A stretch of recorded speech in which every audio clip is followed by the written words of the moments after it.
In this video we show you how to purchase on our online shop. Select the product from the drop-down menu. Read and set the specifications according to your needs. In this case, for example, the power supply or the receiver shaft length. If a custom size is required, please fill in the dedicated field. Add the product to the cart. Once you have checked your order, proceed to checkout. Select the shipping address and the delivery method. Confirm. If needed, add notes or special requests for our office. Click on Continue Checkout.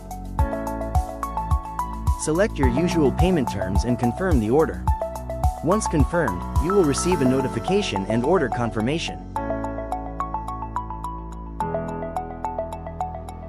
From your personal area you can view your orders, pending quotations, and access the document section with product technical manuals.